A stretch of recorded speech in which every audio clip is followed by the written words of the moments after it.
Hello नमस्कार दोस्तों, good evening. आप सभी का बहुत बहुत स्वागत है। चलिए आज का क्लास हम लोग शुरू करते हैं। और हम लोग देखिए डीएलएड का क्लास शुरुआत किए हैं और आज डीएलएड का तीसरा क्लास है आपका और यूनिट फर्स्ट चल रहा है।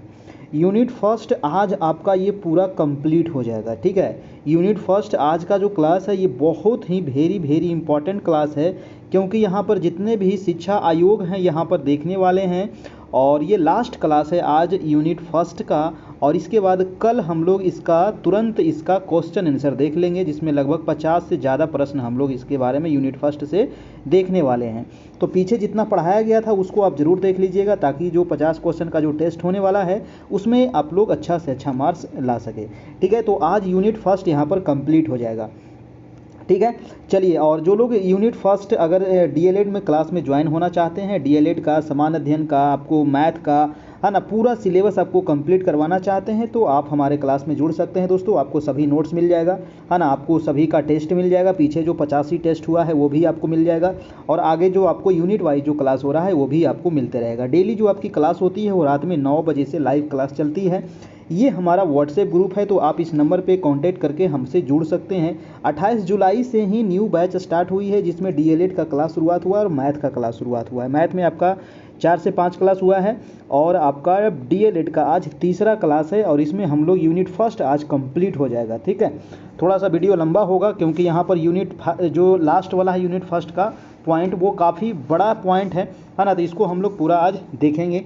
देखिए, इसमें जुड़ने के लिए दोस्तों 351 का आपको चार्ज है, तो 351 जो लोग पेमेंट करेंगे उनको आपको ग्रुप में ऐड कर दिया जाएगा, ठीक है। ये जो नंबर है आपको 7857824310, ये हमारा है व्हाट्सएप नंबर और ये है आपको पेमेंट वाला नंबर। आप देखिए पेमेंट इस पर भी कर सकते हैं और इस पर भी कर सकते हैं, किसी पर भी पेमेंट कर सकते हैं, लेकिन जो ये 10 वाला नंबर है इस पर पेमेंट फंस रहा था, इस वजह से आपको दूसरा नंबर दिया गया और आप लोग इस नंबर पर पेमेंट करके इस नंबर पर स्क्रीनशॉट भेज दीजिएगा 10 वाला पर, ठीक है, 7857 पर, ठीक है। चलिए, तो और जो लोग पेमेंट करेंगे तो स्क्रीनशॉट लेकर के इस नंबर पर भेज दीजिएगा हमारे व्हाट्सएप पर, वहाँ आपको ग्रुप में ऐड कर दिया जाएगा और सभी पीडीएफ वीडियो नोट्स जितना भी है आपको डीएलएड से संबंधित समान अध्ययन, साइंस का हो गया, आपका मैथ का हो गया, रीजनिंग है, करंट अफेयर है ना, आपका डीएलएड है, सभी आपको मिल जाएगा।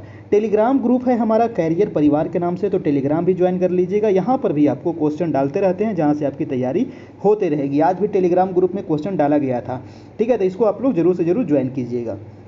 देखिए यूनिट फर्स्ट में क्या क्या पढ़ना था तो आपको यहाँ पर दे दिया गया है कि यूनिट फर्स्ट में हमको क्या क्या पढ़ना है, ठीक है।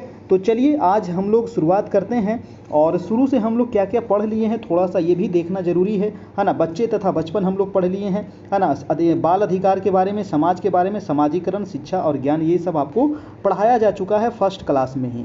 हम चलते हैं आगे, जो आज हमको पढ़ना है दोस्तों। थोड़ा सा मैं आगे बढ़ता हूँ, आप लोग तब तक वीडियो को लाइक कर दीजिएगा। सभी लोग जितने लोग देख रहे हैं वीडियो को जरूर से जरूर सभी लोग लाइक कर दीजिए और चैनल पर नए हैं तो चैनल को सब्सक्राइब कर लीजिए, ताकि आने वाला हर एक वीडियो का नोटिफिकेशन आपको मिलता रहे, है ना। 9 बजे से दोस्तों डेली लाइव क्लास चलती है, तो आप लोग जरूर से जरूर 9 बजे हाजिर हो जाइए ताकि आप लोग को क्लास मिल सके। चलिए, तो आज कहाँ था, थोड़ा सा मैं इसको खोजना पड़ेगा, है ना, क्योंकि बहुत बड़ा ये पीडीएफ है, ठीक है।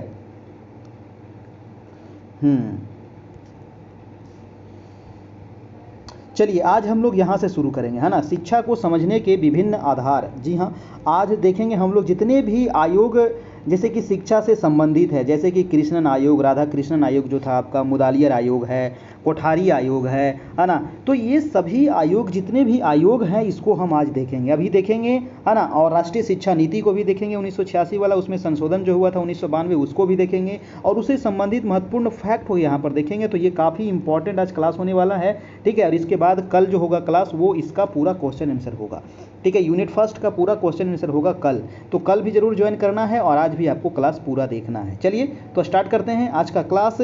शिक्षा को समझने के लिए विभिन्न आधार, दृष्टिकोण, दर्शन शास्त्रीय, मनोवैज्ञानिक, समाजशास्त्रीय, शिक्षा का साहित्य और शिक्षा का इतिहास से संबंधित।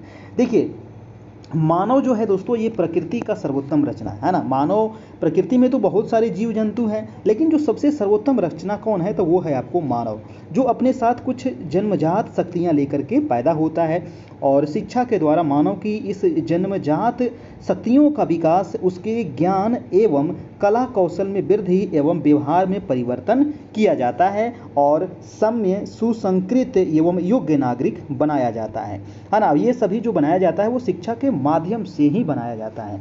देखिए शिक्षा के जो है 4 प्रमुख आधार बताए गए हैं और ये चारों प्रमुख आधार को हम लोग आगे डिस्कस करने वाले हैं, डिटेल से आपको यहाँ पर दिया गया है। ठीक है, तो ये आप याद रखिएगा, शिक्षा के कितने प्रमुख आधार बताए गए हैं, तो 4 प्रमुख आधार बताए गए हैं शिक्षा के। और ये कौन कौन से आधार हैं तो शिक्षा के दर्शन शास्त्रीय आधार और शिक्षा का मनोवैज्ञानिक आधार, शिक्षा का समाज शास्त्रीय आधार और शिक्षा का वैज्ञानिक आधार, यही चारों आधार को दोस्तों आगे डिटेल से आपको दिया गया है। देखिए इसके बारे में आपको पूरा यहाँ पर डिटेल से दिया है, आप इसको पूरा डिटेल से भी पढ़ सकते हैं। हम यहाँ पर थोड़ा सा शॉर्ट में निकलेंगे क्योंकि काफ़ी ये लंबा आपको पूरा कहानी के रूप में यहाँ पर आपको लिखा गया है। ठीक है, चलिए कुछ कुछ इंपॉर्टेंट चीज़ है जिसको हम लोग यहाँ पर देखते हुए चलेंगे।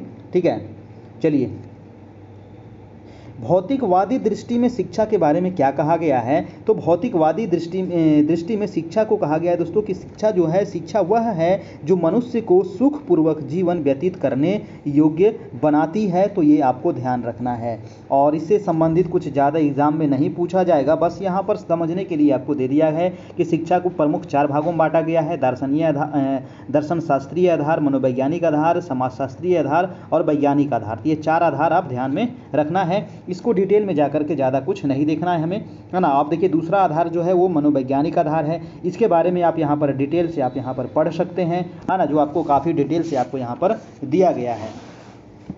तीसरा जो आधार है वो है आपका शिक्षा का समाज शास्त्रीय आधार। ठीक है, शिक्षा का समाज शास्त्रीय आधार है, ये आपका तीसरा आधार है। ठीक है, तो इसको भी आप डिटेल से यहाँ पर पढ़ सकते हैं। और थोड़ा सा गला फंस रहा है, पता नहीं क्यों। और शिक्षा का जो लास्ट आधार था वो था शिक्षा का मनोवैज्ञानिक आधार। ठीक है, तो ये कुछ ज़्यादा इम्पोर्टेंट नहीं है, बस यहाँ पर शिक्षा का जो बांटा गया था कितने प्रकार में, तो वो आपको यहाँ पर दिखाया गया है। अब देखिए आगे जो है दोस्तों वो है शिक्षा का साहित्य। ठीक है, शिक्षा का साहित्य, चलिए इसको थोड़ा सा हम लोग पढ़ लेते हैं और समझ लेते हैं।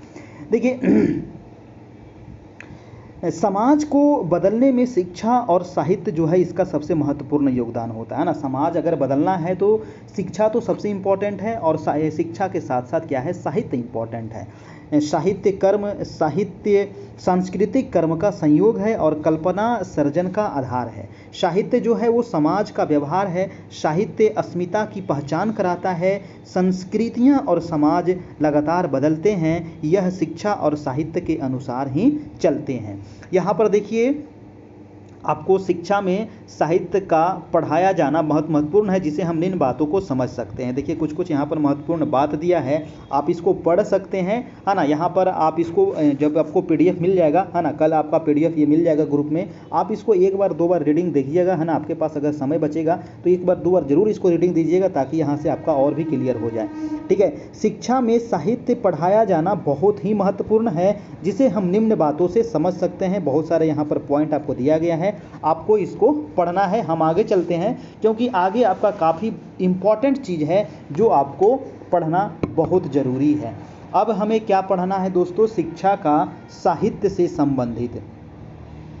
देखिए शिक्षा का साहित्य शिक्षा का इतिहास, दोस्तों साहित्य तो हम देख लिए, है ना। शिक्षा का इतिहास देखते हैं थोड़ा सा। कह रहा है कि भारत में शिक्षा एक ऐसा शब्द है जिसका व्यापक महत्व है। शिक्षा ज्ञान इकट्ठा करने और विचारों को समृद्ध करने का एक तरीका है। यह जीवन के दौरान ज्ञान, सूचना और कौशल की सीख है।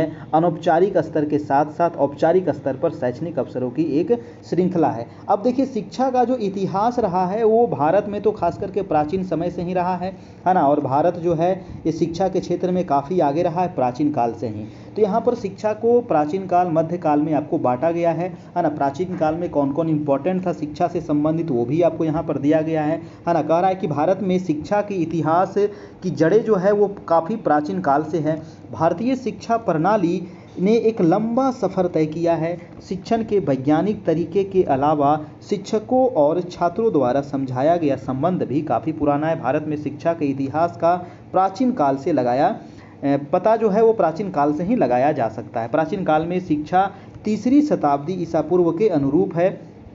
उस प्रारंभिक काल के दौरान ऋषियों और विद्वानों द्वारा मौखिक रूप से शिक्षा दी जाती थी। प्रारंभिक समय में है ना, जो ऋषि मुनि थे वो क्या मौखिक रूप से शिक्षा देते थे, वो लिखित रूप में शिक्षा नहीं देते थे, है ना, और शिक्षा दी जाती थी। और अक्षर की शुरुआत के बाद ताड़ के पत्र और पेड़ों की छाल पर लेखन विकसित हुआ था। आप हिस्ट्री में पढ़े होंगे, है ना, ताड़ के पत्रों पर जो आपको शिक्षा दी जाती थी। कह रहा है कि इसके अलावा मंदिरों और सामुदायिक केंद्रों ने अक्सर स्कूलों की भूमिका निभाई है। धीरे धीरे फिर गुरुकुल प्रणाली की धारा उत्पन्न हुई और शिक्षा की गुरुकुल प्रणाली पृथ्वी पर पुरानी प्रणालियों में से एक है। गुरुकुल शिक्षा में क्या होता था कि पारंपरिक हिंदू आवासीय विद्यालय थे और गुरुकुलों में शिक्षा ने धर्म, शास्त्र, दर्शन और साहित्य, युद्ध, राज्य शिल्प और गणित, चिकित्सा, ज्योतिष, इतिहास का ज्ञान वहाँ पर प्रदान किया जाता था गुरुकुल शिक्षा में। आगे कह रहा है कि पूर्व मध्यकालीन भारत में शिक्षा जो है वो बौद्ध धर्म और जैन धर्म के उदय के कारण हुए मूलभूत परिवर्तन का परिणाम था। भारत में शिक्षा के इतिहास के अनुसार मध्यकाल में नालंदा, तक्षशिला, उज्जैन, विक्रमशिला में उच्च शिक्षा प्रदान करने वाले विश्वविद्यालय भी फले फूले थे। तो ये जो है भारत का इतिहास के बारे में आपको बता रहा है कि भारत में जो शिक्षा का इतिहास था वो प्राचीन काल से ही ये चला आ रहा है ना। और मध्यकाल में यहाँ पर शिक्षा के बारे में कुछ कुछ दिया है दोस्तों, तो चलिए इसको भी थोड़ा सा एक नज़र देख लीजिए। कह रहा है कि मध्यकालीन भारत में शिक्षा जो है वो मध्यकाल के दौरान कई राजवंशों का उदय हुआ, जैसे कि पाल राजवंश, सेन है, प्रतिहार है, राष्ट्रकूट है, चोल राजवंश, ये सभी मध्यकाल में उत्पन्न हुए, है ना। इन्होंने बहुत सारे स्कूलों कॉलेजों का निर्माण किया था। कह रहा है कि इस राजवंशों ने शिक्षा, कला और साहित्य को काफ़ी बढ़ावा दिया। इसमें पालों के समय में उदंतपुरी और विक्रमशिला विश्वविद्यालय की स्थापना की गई थी। जी हाँ, विक्रमशिला विश्वविद्यालय की स्थापना पाल वंश के शासक गोपाल के द्वारा ही किया गया था, है ना, और उदंतपुरी की भी स्थापना की गई थी। कह रहा है कि यह वह समय था जब अरब और मध्य एशिया क्षेत्र की प्रथाएं, संस्कृतियां और परंपराएं भारतीय निवासियों में घुल मिल रही थी। आगे कह रहा है कि इस काल में लगभग 1000 ईस्वी में महमूद गजनवी तथा 1175 ईस्वी में मोहम्मद गौरी का भारत में आगमन हुआ और हिंदुओं और बौद्ध शिक्षा केंद्रों को क्षति पहुंचाई गई। जी हाँ, जो ये मोहम्मद गौरी था ये आपको भारत पर काफ़ी बार आक्रमण किया था, है ना, 17 बार इन्होंने आक्रमण किया था और यहाँ पर बौद्ध धर्म, हिंदू धर्म को बहुत ही क्षति पहुंचाया था, यहाँ से लूट करके बहुत सारा सामान ले गया था। कह रहा है कि अरबी और फारसी को प्रमुखता मिली, मुस्लिम शिक्षा प्रणाली अस्तित्व में आ गई और दिल्ली सल्तनत के द्वारा उर्दू को लोकप्रियता धीरे धीरे प्रदान हो गई। कह रहा है कि मुस्लिम शिक्षा संस्थान मस्जिदों से संलग्न होते थे तथा शिक्षा की प्रणाली इस्लामिक सिद्धांतों, नियमों, सामाजिक परंपराओं पर आधारित होती थी। अब देखिए यहाँ पर मध्यकाल में और दिया गया है कि मुगल शासकों ने विभिन्न विषयों में स्नातकोत्तर व उन्नत अध्ययन के लिए कई संस्थाओं की स्थापना कराई, जहां अध्ययन हेतु कई शाखाओं का निर्माण भी किया गया, जैसे कि गणित, ज्यामिति, खगोल विज्ञान, भौतिकी, दर्शन, इतिहास, साहित्य इत्यादि। किंतु औरंगजेब की मृत्यु के पश्चात मुगल साम्राज्य और धर्म पर आधारित शिक्षा की व्यवस्था समाप्त हो गई। तो ये मध्यकाल में और आपको प्राचीन काल में थोड़ा सा आपको यहाँ पर झलक दिखाया गया है ना, भारतीय शिक्षा के इतिहास के बारे में। और यहाँ पर जो हमको मेन पढ़ना है दोस्तों वो ब्रिटिश शासन में शिक्षा किस प्रकार से थी, है ना, ब्रिटिश शासन में कौन कौन से शिक्षा का व्यवस्था किया गया था, है ना, कौन कौन से क्या क्या चीज़ यहाँ पर हुआ था, और उसके बाद जब भारत आज़ाद हो गया उसके बाद कौन कौन से आयोग आए शिक्षा से संबंधित, वो आपके लिए काफ़ी इंपॉर्टेंट है, जहाँ से आपको क्वेश्चन आपको एग्जाम में पूछा जाएगा। अब देखिए ब्रिटिश काल में शिक्षा का क्या व्यवस्था था ये हम लोग यहाँ से देखने वाले हैं, ठीक है। तो देखिए ब्रिटिश काल में, अब इसको थोड़ा सा यहाँ पर आप थोड़ा सा पढ़ लीजिए। कह रहा है कि भारतीय शिक्षा के विकास की यात्रा इतिहास का अत्यंत विस्तृत है। इसमें प्राचीन कालीन वेदों की शिक्षा से लेकर के ब्रिटिश काल की शिक्षा भी इसमें सम्मिलित है। कह रहा है कि इसके अंतर्गत ब्रिटिश काल के दौरान लागू की गई मैकाले मिंट्स वुड डिस्पैच योजना, हंटर आयोग, गोखले विधेयक, वर्धा आयोग, कलकत्ता विश्वविद्यालय, और ये सभी आपको एग्जाम में पूछा जाएगा। ये मैकाले मिंट्स आपको अभी डिटेल से हम लोग पढ़ने वाले हैं ना, मैकाले मिंट्स के बारे में डिटेल से पढ़ने वाले हैं कि ये क्या था, कब आया था, है ना, इसमें क्या क्या सुधार किया गया था शिक्षा में। Wood dispatch very very important है, मैकाले वाला भी आपका बहुत ही इंपॉर्टेंट है, हंटर आयोग बहुत इंपॉर्टेंट है, गोखले विधेयक, वर्धा आयोग भी, ये भी काफ़ी इंपॉर्टेंट है, गांधी जी के द्वारा कलकत्ता विश्वविद्यालय दोस्तों, और हर्टोग कह रहा है कि award would report, sergeant report का विस्तार से अध्ययन यहाँ पर हम लोग करेंगे। ठीक है, तो ये कुछ मेन यहाँ पर आयोग है जो शिक्षा से संबंधित था, और ये आपको पढ़ना बहुत ज़रूरी है और इसके बारे में देखना बहुत ज़रूरी है ना। यहाँ पर थोड़ा सा मैं कुछ मेन चीज़ बता दूंगा और इसको आपको डिटेल से पढ़ लीजिएगा, आपको पूरा PDF आपको मिल जाएगा। चलिए सबसे पहले हम लोग यहाँ पर देखेंगे मैकाले मिंट्स, है ना। मैकाले मिंट्स आखिर क्या था, और ये 1835 ईस्वी में आया था, है ना। ये ब्रिटिश काल में शिक्षा की व्यवस्था में क्या क्या सुधार किया गया था, तो इसको देखते हैं हम लोग। कह रहा है कि भारतीय शिक्षा के इतिहास में मैकाले के द्वारा प्रस्तुत घोषणा पत्र अंग्रेजी शिक्षा के प्रचार प्रसार हेतु एक मील का पत्थर है। जी हाँ, मैकाले के द्वारा जो ये घोषणा पत्र दिया गया था और ये अंग्रेजी शिक्षा से संबंधित था दोस्तों, तो ये भी नोट रख करिएगा कि ये किस शिक्षा से संबंधित था, तो अंग्रेजी शिक्षा से संबंधित था, है ना। और ये कब आया था, तो 1835 ईस्वी में आया था। कह रहा है कि मैकाले के प्रस्तुत घोषणा पत्र ने भारतीय शिक्षा को एक नई दिशा और स्वरूप प्रदान किया। जी हाँ, जब ब्रिटिश पार्लियामेंट में गवर्नमेंट ऑफ इंडिया एक्ट 1833 पास किया गया, तो मैकाले को गवर्नर जनरल काउंसिल का विधि सदस्य नियुक्त किया गया। जी हाँ, जब दोस्तों गवर्नमेंट ऑफ इंडिया एक्ट पारित हुआ 1833, उस समय मैकाले को क्या किया गया, तो गवर्नर जनरल काउंसिल का विधि सदस्य बनाया गया, और मैकाले ने 1834 में भारत आया था। तो यहाँ से ये भी क्वेश्चन आपको पूछा जाता है कि मैकाले भारत कब आया था, तो 1834 में ये भारत आया था, और उसने कमेटी ऑफ पब्लिक इंस्ट्रक्शन का अध्यक्ष भी बनाया गया था। जी हाँ, तो अगर क्वेश्चन पूछ लिया जाए कि कमेटी ऑफ पब्लिक इंस्ट्रक्शन के अध्यक्ष कौन थे, तो लॉर्ड मैकाले। कह रहा है कि वह अंग्रेजी का प्रकांड ज्ञाता और अपने लेखों तथा व्याख्यानों से लोगों के जीवन का संचार कर देता था। इसी ज्ञान के भंडार के साथ मैकाले ने भारत में प्रवेश किया, और उनके आते ही तत्कालीन गवर्नर जनरल विलियम बेंटिक ने बंगाल की लोक शिक्षा समिति का प्रधान नियुक्त किया गया। जी हाँ, विलियम बेंटिक ने बंगाल की लोक शिक्षा समिति का प्रधान नियुक्त किया, किसको, मैकाले को।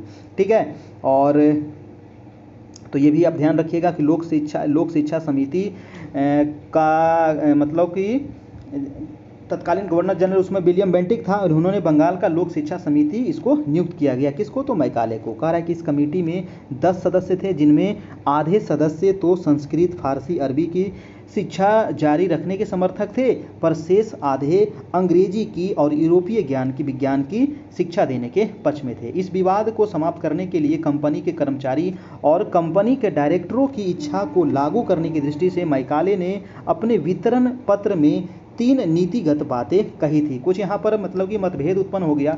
बहुत सारे लोग चाहते थे कि संस्कृत, फारसी, अरबी की शिक्षा दी जाए, है ना। कुछ लोग चाहते थे कि यहाँ पर अंग्रेजों की शिक्षा दी जाए, है ना, यूरोपीय शिक्षा दी जाए।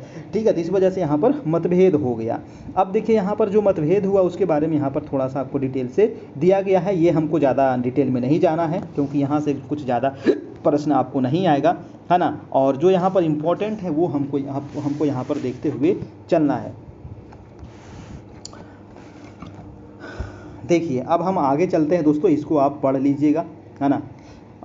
आगे मैं चलता हूँ।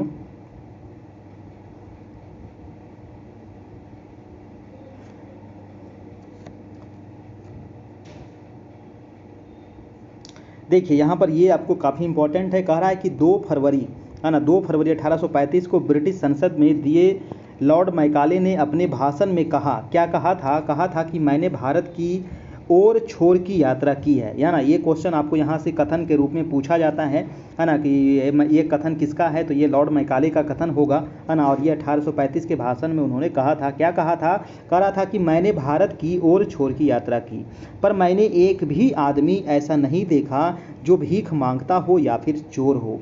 मैंने इस मुल्क में अपार संपदा देखी है, उच्च उदात्त मूल्यों को देखा है। इस योग्यता एवं मूल्यों वाले भारतीयों को कोई भी नहीं जीत सकता, यह मैं मानता हूँ।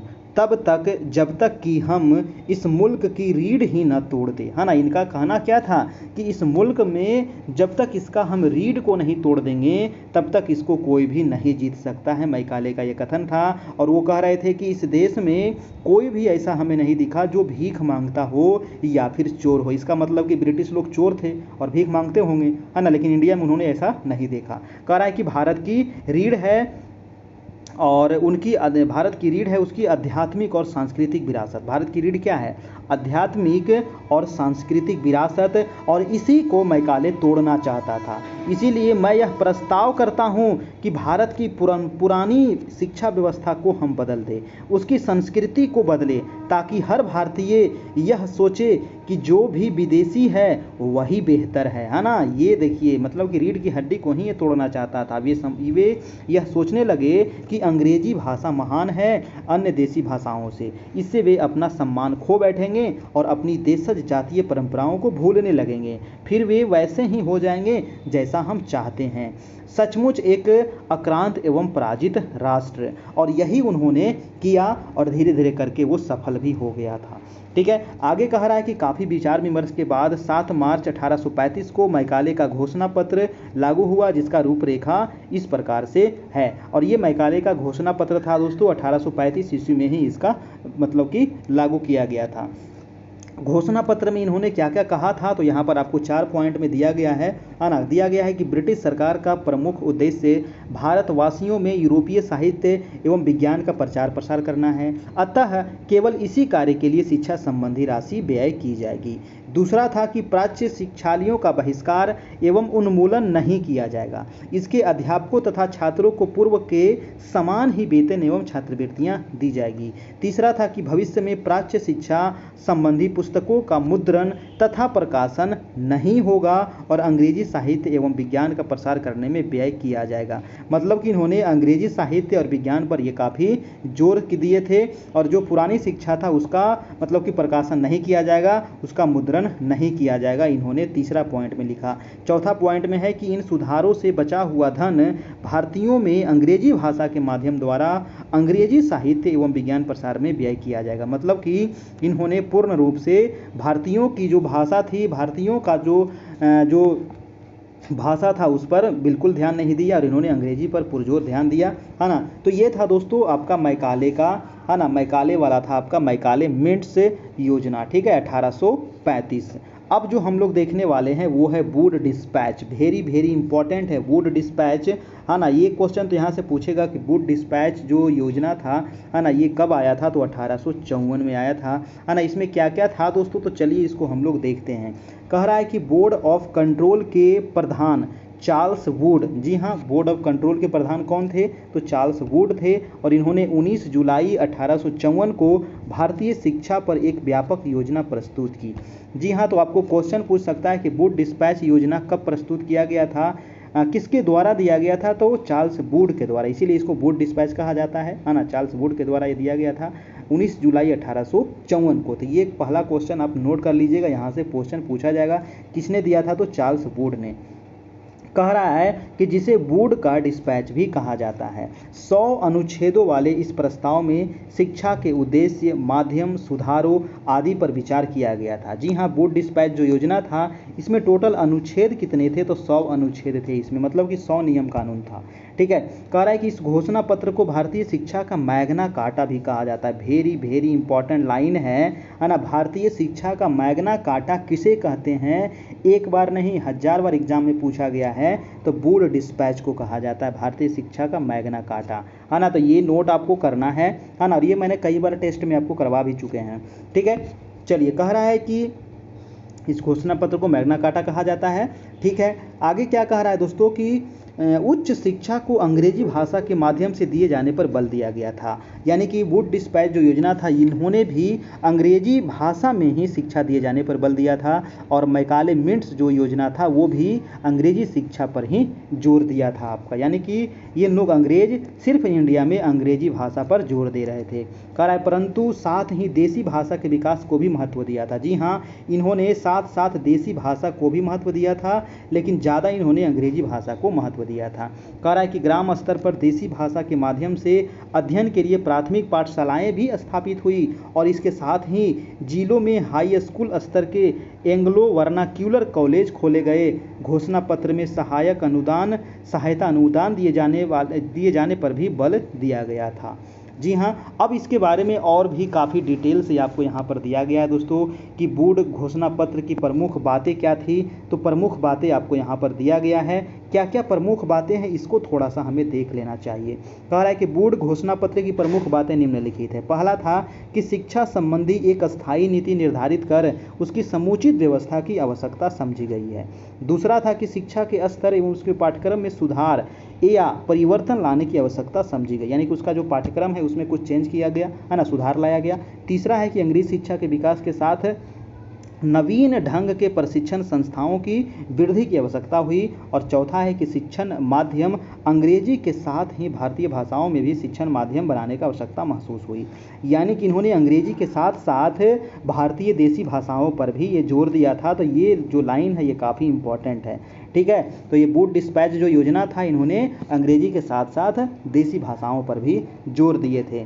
आगे जो पॉइंट है वुड घोषणा पत्र की प्रमुख सिफारिशें, तो इसको आप देख लीजिएगा, है ना, इसको कुछ ज़्यादा इम्पोर्टेंट नहीं है। अब देखते हैं लोक शिक्षा विभाग। यहाँ पर कह रहा है लोक शिक्षा विभाग 1855 ईस्वी में लोक शिक्षा विभाग की स्थापना हुई, जिसका सर्वोच्च आधारी जन शिक्षा संचालक था। तो ये यहाँ से आप नोट कर लीजिएगा। कुछ यहाँ पर इम्पोर्टेंट जो पॉइंट है विश्वविद्यालय, चलिए इसके बारे में देख लेते हैं, है ना। विश्वविद्यालय के बारे में कह रहा है कि प्रस्ताव के अनुसार लंदन विश्वविद्यालय के आदेश पर बम्बई, मद्रास, कलकत्ता विश्वविद्यालय 1857 ईस्वी अस्तित्व में आए। जी हाँ, तो ये लाइन आपका काफ़ी इम्पोर्टेंट है।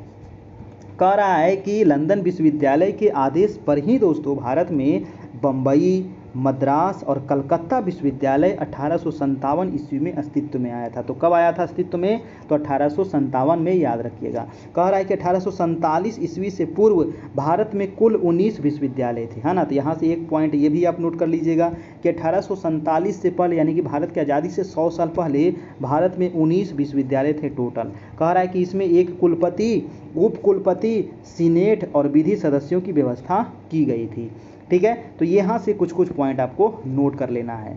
अब देखिए आगे है क्रमबद्ध विद्यालयों की स्थापना की गई। उसके बाद क्रमबद्ध विद्यालय में जैसे कि सबसे पहले प्राथमिक विद्यालय, फिर मिडिल विद्यालय, फिर हाई स्कूल, फिर कॉलेज, फिर विश्वविद्यालय। तो ये था कि मतलब कि वुड डिस्पैच में, है ना, क्रमबद्ध विद्यालय यहाँ पर बनाया गया। प्राथमिक विद्यालय पर भी जोर दिया गया, उसके बाद मिडिल स्कूल, उसके बाद हाई स्कूल, उसके बाद कॉलेज, तब विश्वविद्यालय, है ना, जिस प्रकार से लगभग अभी है आपका, ठीक है। चलिए आगे जो है आपका जन समूह की शिक्षा। जन समूह की शिक्षा में क्या किया गया दोस्तों, तो इसके आप पढ़ सकते हैं यहाँ पर, यानी कि जीवन के सर्वांगीण विकास के लिए शिक्षा को महत्वपूर्ण आधार माना गया, है ना, और जिसके तहत सभी के लिए शिक्षा की व्यवस्था यहाँ पर की गई। और यह सिफारिश भी की गई कि निर्धन किंतु योग्य विद्यार्थियों को शिक्षा के सभी स्तरों पर छात्रवृत्तियाँ भी दी जाएगी। जी हाँ, तो वुड डिस्पैच योजना में छात्रवृत्ति का भी योजना किया गया यहाँ पर। जो निर्धन लोग हैं, है ना, जो गरीब हैं, उसके लिए छात्रवृत्ति का भी यहाँ पर व्यवस्था किया गया था वुड डिस्पैच योजना में। तो यहाँ पर देखिए एक एक पॉइंट आपको नोट करते हुए चलना है ना। तो छात्रवृत्ति भी यहाँ पर दिया जाता था, ठीक है, उस समय भी छात्रवृत्ति की व्यवस्था था आपका। उसके बाद है अनुदान व्यवस्था, यानी कि सरकार की ओर से अनुदान शिक्षालय भवन जैसे कि पुस्तकालय हो गया, छात्रवृत्तियों, अध्यापकों के वेतन आदि के लिए था। यह अनुदान केवल धर्म निरपेक्ष संस्थाओं को देने की घोषणा की गई थी। अब अगला है आपका व्यावसायिक शिक्षा। व्यावसायिक शिक्षा में क्या दिया गया है कि विभिन्न प्रकार के उद्योगों के शिक्षण के लिए औद्योगिक स्कूल, कॉलेज यहाँ पर खोलने को कहा गया। व्यावसायिक व औद्योगिक शिक्षा प्राप्त व्यक्तियों को रोजगार देने की यहाँ पर सिफारिश की गई। स्त्री शिक्षा पर भी काफ़ी यहाँ पर जोर दिया गया था दोस्तों, है ना, वुड डिस्पैच के योजना में स्त्री शिक्षा पर आपका, ठीक है। स्त्री शिक्षा पर क्या क्या जोर दिया गया ये भी आपको यहाँ पर दिया गया है, इसको आप पढ़ लीजिएगा। यहाँ पर कहा जा रहा है कि भारतीय शिक्षा के इतिहास में वुड का घोषणा पत्र बेजोड़ है, क्योंकि घोषणा पत्र में भारतीय शिक्षा के उद्देश्यों का स्पष्टीकरण कर दिया गया था और पाठ्यक्रम में भारतीय मूल्यों को व्यापक स्थान यहाँ पर प्राप्त था यहाँ पर, ठीक है, है ना। मैकाले जो मिंट्स था उसमें सिर्फ अंग्रेजी पर जोर दिया गया था, लेकिन जो वुड डिस्पैच था इसीलिए इसको कहा जाता है भारतीय शिक्षा का मैग्ना कार्टा, है ना। इसलिए इसको क्या कहा जाता है, भारतीय शिक्षा का मैग्ना कार्टा, क्योंकि इसमें काफ़ी सुधार किया गया था आपको। अब हम लोग पढ़ेंगे दोस्तों हंटर आयोग, जो आपका बहुत ही इम्पॉर्टेंट है, हंटर आयोग, ठीक है। चलिए, हंटर आयोग 1882-83 में आया था आपका। क्या इसमें कहा गया है? कह रहा है कि चार्ल्स वुड के घोषणा पत्र द्वारा शिक्षा के क्षेत्र में हुई प्रगति की समीक्षा हेतु 1882 में सरकार ने डब्ल्यू हंटर की अध्यक्षता में एक आयोग की नियुक्ति की। जी हाँ, जो चार्ल्स वुड का घोषणा पत्र था उसमें शिक्षा में किस प्रकार से प्रगति हुई है उसके जांच पड़ताल के लिए दोस्तों एक आयोग का गठन किया गया, जिसको कहते हैं हंटर आयोग, और इसका गठन हुआ था 1882 ईस्वी में। ये गठन आप नोट कर लीजिएगा, 1882 ईस्वी हंटर आयोग का गठन हुआ और डब्ल्यू हंटर की ही अध्यक्षता में एक आयोग नियुक्त किया गया।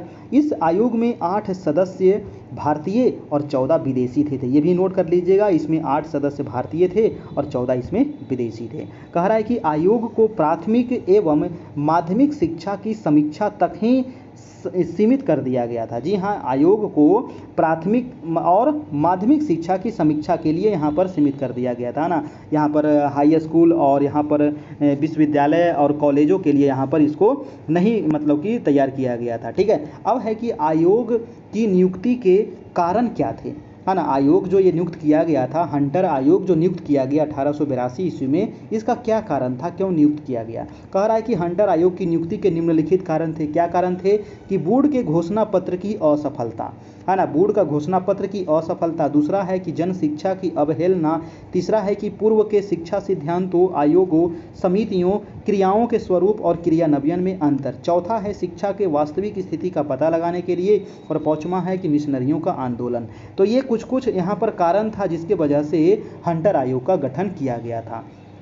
अब है कि हंटर आयोग का उद्देश्य क्या था, है ना, क्यों इसका गठन किया गया था? कारण तो देख लिए। कह रहा है कि भारत में प्राथमिक शिक्षा की दशा देखना तथा उसके विकास में सहयोग देना, है ना, ये उद्देश्य था। दूसरा उद्देश्य था कि प्राथमिक शिक्षा का प्रसार किन साधनों में किया जाए। ये जो उद्देश्य दिया गया है ना, और ये जो कारण दिया गया है ना, यहाँ से भी क्वेश्चन आपको पूछ सकता है कि हंटर आयोग का गठन किन कारणों से किया गया था, इसका उद्देश्य क्या था आपका। ठीक है, हंटर आयोग का गठन क्यों किया गया था, तो ये कारण आपको, उद्देश्य आपको पता होना चाहिए, है ना, ऐसे ही मैं नहीं बता रहा हूँ आपको। ठीक है, तो ये चीज़ को आप ध्यान रखिएगा। तीसरा है कि उच्च या माध्यमिक शिक्षा के प्रोत्साहन से प्राथमिक शिक्षा पर क्या प्रभाव पड़ा। और चौथा है कि भारतीय शिक्षा व्यवस्था में व्यक्तिगत प्रस्तावों के प्रति सरकार की नीति क्या हो। और पांचवा है कि सहायता अनुदान प्रणाली के संबंध में नीति क्या होनी चाहिए। तो ये इसका उद्देश्य था आपका। अब आगे दिया गया है कि हंटर आयोग की सिफारिशें तथा सुझाव। जी हाँ, इसमें क्या सुझाव दिया गया? प्राथमिक शिक्षा के लिए क्या सुझाव दिया गया, माध्यमिक शिक्षा के लिए क्या सुझाव दिया गया, उच्च शिक्षा के लिए क्या सुझाव दिया गया, यहाँ पर आपको पूरा डिटेल से दिया गया है दोस्तों। आप इसको पढ़िएगा, है ना। मैं इसको पढ़ते चलूँगा तो यहाँ पर काफ़ी डिटेल हो जाएगा, काफ़ी लंबा हो जाएगा। आप इसको ज़रूर एक बार पढ़ लीजिएगा कि प्राथमिक शिक्षा में इन्होंने क्या सुझाव दिया। अब है कि आपको इन्होंने माध्यमिक शिक्षा में क्या सुझाव दिया। अब है यहाँ पर कि उच्च शिक्षा में इन्होंने क्या सुझाव दिया, है ना, हंटर आयोग ने। अब है कि अब इसके बाद है आपका कि सहायता अनुदान प्रणाली। चलिए इसको थोड़ा सा देख लेते हैं। सहायता अनुदान प्रणाली क्या है? कह रहा है कि प्राथमिक स्कूलों के लिए परीक्षा फल के अनुसार वेतन प्रणाली का प्रयोग किया जाए। जी हाँ। दूसरा है कि विद्यालयों को पुस्तकालय, शिक्षण सामग्री, फर्नीचर आदि के लिए विशेष सहायता अनुदान दिया जाए। और नेक्स्ट है कि सहायता अनुदान देते समय विद्यालयों की आवश्यकताओं तथा परिस्थितियों का ध्यान में रखा जाए। तो ये था सहायता अनुदान की प्रणाली किस प्रकार से यहाँ पर लागू किया गया था। अगला है कि धार्मिक शिक्षा। चलिए उसके बाद है मुसलमानों की शिक्षा और है स्त्री शिक्षा। बहुत चीज़ों पर इन्होंने जोर दिया गया था। आयोग का मूल्यांकन। अब है यहाँ पर आयोग के मूल्यांकन के बारे में यहाँ पर क्या दिया है, तो थोड़ा सा आयोग का मूल्यांकन हम लोग कर लेते हैं, है ना। और इसको ऊपर जो दिया गया था इसको थोड़ा सा पढ़ लीजिएगा। कह रहा है कि भारतीय शिक्षा के विकास में हंटर कमीशन का अद्वितीय योगदान है। जी हाँ, भारतीय शिक्षा के विकास में हंटर आयोग जो है इसका बहुत बड़ा योगदान है। कह रहा है कि हंटर कमीशन की रिपोर्ट के आधार पर भारतीय शिक्षा में आमूलचूल परिवर्तन हुए। भारत में शिक्षा की प्रगति जागृत आई। इस आयोग के बाद भारत में प्राथमिक स्कूलों का एक जाल जैसा बिछ गया। फिर भी इस आयोग की कुछ कमियां थी जो निम्नलिखित है ना। इतना होने के बाद भी कुछ तो कमियां रह ही जाता है, इतना बड़ा देश है। और क्या क्या कमियां था वो आपको यहाँ पर दे दिया गया। कह रहा है कि आर्थिक और औद्योगिक विकास का अभाव था। समाज को इस शिक्षा प्रणाली ने दो भागों में विभक्त कर दिया था। ठीक है, जनसाधारण की शिक्षा की मांग की पूर्ति नहीं हो सकी। पुस्तकीय ज्ञान पर अधिक बल दिया गया था। यहाँ पर पुस्तकीय ज्ञान पर अधिक बल दिया गया था, है ना। चलिए यहाँ का आयोग का हम लोग मूल्यांकन कर लिए, है ना, कि आयोग किस प्रकार से यहाँ पर काम किया, है ना, इससे क्या क्या फ़ायदा हुआ। अब है गोखले विधेयक। जी हाँ, हम लोग यहाँ पर बहुत सारा चीज़ देखते हुए चल रहे हैं। गोखले विधेयक कब आया था, है ना, इससे संबंधित क्या क्या महत्वपूर्ण चीज़ें हैं इसको भी हम लोग यहाँ पर देख लेते हैं। आज का क्लास जो है ना बहुत ही इम्पॉर्टेंट है दोस्तों। अगर हमारे क्लास में आप जुड़ना चाहते हैं, आपको सभी PDF चाहिए, नोट्स चाहिए प्रधान शिक्षक के लिए सभी सब्जेक्ट का, तो आप हमें कांटेक्ट कर सकते हैं 7857824310 पर। ठीक है, चलिए अब यहाँ पर क्या कह रहा है, गोखले विधेयक में कह रहा है कि 1911 गोखले विधेयक जो आया था 1911 में आया था। कह रहा है कि प्राथमिक शिक्षा के प्रति सरकार की उदासीनता को देखकर गोखले ने 16 मार्च 1911 को केंद्रीय धारा में अपना विधेयक रखा। यानी कि ये जो विधेयक कब रखा गया था, तो 16 मार्च 1911 ईस्वी को। प्राथमिक शिक्षा के प्रति सरकार की उदासीनता को, यानी कि गोखले विधेयक जो था वो किस शिक्षा के प्रति था, तो प्राथमिक शिक्षा के प्रति था। ये भी आपको पूछ सकता है ना। केंद्रीय धारा में अपना विधेयक रखा। कह रहा है कि इस विधेयक का प्रमुख उद्देश्य देश की प्राथमिक शिक्षा व्यवस्था को सुधारना था और उसमें मजबूत करना तथा शिक्षा प्रणाली में अनिवार्यता के सिद्धांत को क्रमशः लागू करना। गोखले विधेयक की प्रमुख अनुशंसाएं निम्नलिखित थी। तो यहाँ से ज़्यादा कुछ नहीं पूछेगा, है ना। कब ये आया था और ये किस चीज़ से संबंधित था, बस ये दो चीज़ आप याद रखिएगा। 16 मार्च 1911 को प्रस्तुत किया गया था और ये प्राथमिक शिक्षा से संबंधित था आपका। ठीक है, तो यहाँ से कुछ यहाँ पर प्रमुख गोखले विधेयक की अनुशंसाएं दी गई है, जिसको आप यहाँ पर पढ़ लीजिएगा। अब हम लोग पढ़ेंगे वर्धा योजना को। जी हाँ, वर्धा योजना, ये सभी जितने भी योजनाएं हैं ना, सभी शिक्षा से संबंधित योजनाएं हैं। जी हाँ, और ये योजनाएं जो है आपको एग्जाम में पूछ सकता है दोस्तों, है ना। तो वर्धा योजना की कुछ इंपॉर्टेंट चीज़ ये है कि 1935 में भारत सरकार अधिनियम के अंतर्गत प्रांतों में द्वैध शासन पद्धति समाप्त हो गई थी। 1937 ईस्वी में गांधी जी ने अपने हरिजन के अंकों में शिक्षा पर योजना प्रस्तुत की, जिसे वर्धा योजना कहा जाता है। यानी कि वर्धा योजना कब आया, तो 1937 ईस्वी में। किसने लागू किया, तो गांधी जी के द्वारा ये लाया गया था इस योजना को। ठीक है, चलिए, और वर्तमान शिक्षा व्यवस्था में व्यापक दोषों को दूर करने के लिए गांधी जी ने इस शिक्षा योजना को प्रस्तुत किया था। जी हाँ, और इस योजना को बेसिक शिक्षा, बुनियादी तालीम, आधारभूत शिक्षा, नेशनल एजुकेशन, मौलिक शिक्षा के नाम से भी जाना जाता है। जी हाँ, इस योजना के बारे में बहुत बार टेस्ट में आप लोग को बताया गया है कि इसी को बुनियादी शिक्षा के नाम से जाना जाता है, तालीम शिक्षा इसी को कहते हैं, है ना, बेसिक शिक्षा इसी को कहते हैं, बुनियादी तालीम इसको कहते हैं, आधारभूत शिक्षा कहते हैं, नेशनल एजुकेशन इसी को कहा जाता है, मौलिक शिक्षा भी इसी को कहा जाता है। तो बहुत सारे नामों से इसको जाना जाता है। यहाँ पर नोट कर लीजिएगा किस किस नामों से जाना जाता है, ये इस योजना को किसने लाया, कब लाया गया, ये सभी चीज़ आप यहाँ से नोट कर लेना है। अब हम चलते हैं वर्धा योजना के क्या क्या सिद्धांत थे, आपको यहाँ पर दिया गया। ये सिद्धांत से आपको कुछ ज़्यादा एग्जाम में नहीं पूछेगा, है ना। जो आपको ऊपर जो आपको दिया गया था वही आपका मेन है। ठीक है, वर्धा शिक्षा योजना का पाठ्यक्रम क्या था दोस्तों, तो यहाँ से आपको काफ़ी इंपॉर्टेंट है, इसको आप थोड़ा सा देख लीजिएगा।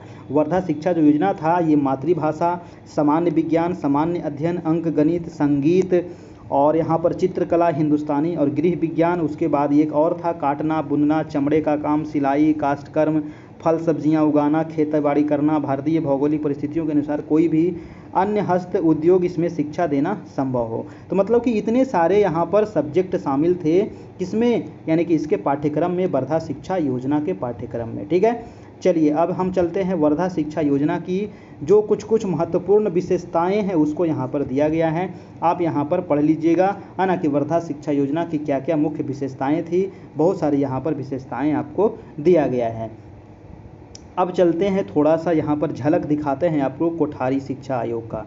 ठीक है, कोठारी शिक्षा आयोग 1964-66 है। जी हाँ, आपको ये बहुत बार एग्जाम में पूछा गया है और कोठारी शिक्षा से भी हम लोग आगे देखने वाले हैं। फिर कलकत्ता विश्वविद्यालय आयोग देखेंगे, सैंडलर आयोग जिसको कहा जाता है, हरटोक समिति देखेंगे, सार्जेंट समिति देखेंगे, एबट बोर्ड रिपोर्ट देखेंगे। बहुत सारा चीज़ अभी देखने वाले हैं दोस्तों। काफ़ी लंबा क्लास अभी होने वाला है, तो आप लोग भागिएगा नहीं, है ना, क्योंकि हमारा काम है पढ़ाना और आपको काम है पढ़ना। ठीक है, चलिए, तो यहाँ पर 1966 में कोठारी शिक्षा आयोग ने बेसिक शिक्षा को समाप्त करने की सिफारिश कर दी। उसने बेसिक शिक्षा के कार्यानुभव को अपने प्रतिवेदन में स्थान दिया, पर बुनियादी तालीम के नाम से परहेज किया। चलिए, इसको मैं यहाँ पर कोठारी शिक्षा को यहाँ पर रखता हूँ, मैं आगे चलता हूँ। कोठारी आपको बाद में आएगा, उसको आप अच्छे तरीके से देखिएगा। यहाँ पर सबसे पहले हम देख लेते हैं कलकत्ता विश्वविद्यालय आयोग। जी हाँ, कलकत्ता विश्वविद्यालय आयोग, इसी को कहते हैं सैंडलर आयोग भी। इसी को क्या कहा जाता है, सैंडलर आयोग। ये जितने आयोग हैं सभी शिक्षा से संबंधित ही हैं। कह रहा है कि 1917 ईस्वी में कलकत्ता विश्वविद्यालय की समस्याओं के अध्ययन के लिए डॉक्टर M.E. सैंडलर के नेतृत्व में एक आयोग गठित किया गया था, है ना। एक आयोग गठित किया गया था कलकत्ता विश्वविद्यालय की समस्या के अध्ययन के लिए 1917 ईस्वी में। इस आयोग में दो भारतीय डॉक्टर आशुतोष मुखर्जी और डॉक्टर जियाउद्दीन अहमद। यहाँ से क्वेश्चन पूछा जाता है कि कलकत्ता विश्वविद्यालय या फिर सैंडलर आयोग में, है ना, इसमें भारतीय जो गठन किया गया था ये आयोग, इसमें भारतीय कौन थे? तो इसमें दो भारतीय थे। कौन कौन थे? तो आशुतोष मुखर्जी थे और डॉक्टर जियाउद्दीन अहमद थे। कह रहा है कि डॉक्टर ग्रीगरी, सर फिलिप हर्टोग, रैमसे मयोर इसके सदस्य थे, है ना। ये सदस्य भी आपको कभी कभी एग्जाम में छांटने के लिए दे दिया जाता है। कह रहा है कि इस आयोग ने कलकत्ता विश्वविद्यालय के साथ साथ माध्यमिक स्नातकोत्तरीय शिक्षा पर भी अपना मत व्यक्त किया था। आयोग ने 1904 ईस्वी के विश्वविद्यालय अधिनियम की कड़े शब्दों में निंदा की। इसके प्रमुख सुझाव आपको नीचे दिया गया है। अब देखिए इसमें से क्वेश्चन क्या क्या पूछेगा कलकत्ता विश्वविद्यालय आयोग से कि ये कब आया था दोस्तों? तो 1917 ईस्वी में ये कलकत्ता विश्वविद्यालय की समस्याओं के अध्ययन के लिए आया था, ठीक है, 1917 ईस्वी में आया था। इसमें दो भारतीय सदस्य आपको नाम याद रखना है। इसमें और कौन कौन थे ये भी आपको ध्यान में रखना है, ठीक है। तो इतने सारे चीज़ आपको यहाँ से पूछेगा, इसके अलावा यहाँ पर कुछ नहीं पूछेगा आपको, ठीक है। चलिए कुछ यहाँ पर आयोग का प्रमुख सुझाव था, आप यहाँ पर आयोग के प्रमुख सुझाव को आप यहाँ से पढ़ लीजिएगा, है ना। बहुत सारे सुझाव हैं, लगभग 17-18 यहाँ पर सुझाव आपको दिया गया है, ठीक है। चलिए अब हम चलते हैं आगे हम लोग चलते हैं जिसमें हम लोग पढ़ेंगे हर्टोग समिति। हर्टोग समिति क्या है? तो हर्टोग समिति को भी देख लीजिए, ये भी शिक्षा से ही संबंधित है हर्टोग समिति, और ये 1929 में आया था आपका। हर्टोग समिति कह रहा है कि 1929 ईस्वी में भारतीय परिनीति आयोग ने सर फिलिप हर्टोग के नेतृत्व में शिक्षा के विकास पर रिपोर्ट हेतु एक सहायक समिति का गठन किया। समिति ने प्राथमिक, माध्यमिक और विश्वविद्यालय स्तर की शिक्षा के लिए अपने विचार प्रस्तुत किए। समिति की प्रमुख अनुशंसाएं नीचे दिया गया है। हर्टोग समिति कब आया था? याद रखिएगा 1929। बस ये भारतीय परिनीति आयोग ने इसको मतलब कि बनाया था सर फिलिप हर्टोग के नेतृत्व में शिक्षा के विकास हेतु इसको सहायता समिति का गठन किया गया था। ये जो आया था दोस्तों प्राथमिक के लिए और माध्यमिक के लिए और विश्वविद्यालय स्तर पर शिक्षा का सुधार करने के लिए, ठीक है। चलिए तो यहाँ पर 3-4 पॉइंट यहाँ से नोट करना है, इसके अलावा यहाँ से कुछ नहीं आएगा। और यहाँ पर नीचे दिया गया कि समिति के प्रमुख अनुशंसाएं क्या क्या है, तो आपको डिटेल से आपको नीचे काफ़ी दे दिया गया है ना। इसको आप यहाँ से पढ़ लीजिएगा। अब हम पढ़ेंगे, आगे चलते हैं एबट वुड रिपोर्ट। जी हाँ, एबट वुड रिपोर्ट आया था 1937 ईस्वी में, ठीक है। तो एबट वुड रिपोर्ट 1937 में था। देखिए जितने भी शिक्षा आयोग हैं सभी को आपको देखना जरूरी है, कोई भी आपको पूछ ले सकता है ना, इसीलिए सभी को यहाँ पर देखते हुए चल रहे हैं।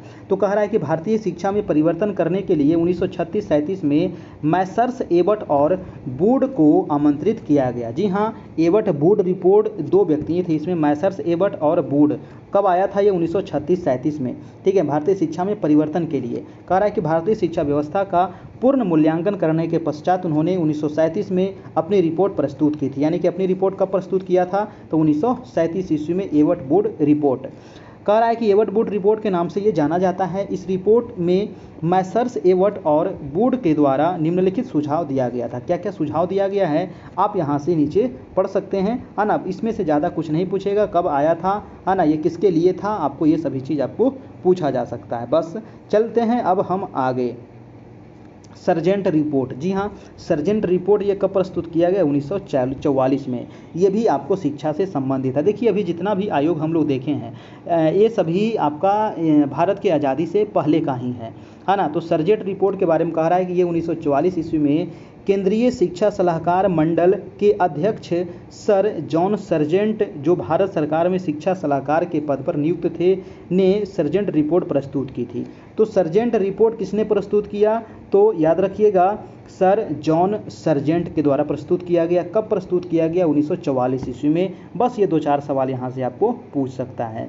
आगे थोड़ा सा यहाँ दिया गया है कि इस रिपोर्ट को भारत में युद्धोत्तर शिक्षा विकास योजना तथा केंद्रीय शिक्षा सलाहकार बोर्ड की रिपोर्ट के नाम से भी जाना जाता है। यानी कि इसको और भी नामों से जाना जाता है। सर्जेंट रिपोर्ट को दोस्तों याद रखिएगा, लिख लीजिएगा, भारत में उद्योत्तर शिक्षा विकास योजना या फिर इसको केंद्रीय शिक्षा सलाहकार बोर्ड की रिपोर्ट के नाम से भी जानते हैं इसको, ठीक है। सर जॉन सर्जेंट की यह रिपोर्ट 12 भागों में विभाजित है और इस योजना के अंतर्गत शिक्षा के सभी स्तरों पर सुझाव और विचार व्यक्त किए गए हैं। आगे दिया गया है कि इस रिपोर्ट के अनुसार 40 वर्ष के अंदर ही शिक्षा के पुनर्निर्माण कार्य को अंतिम रूप देना था, किंतु इस समय सीमा को घटाकर 16 वर्ष कर दिया गया।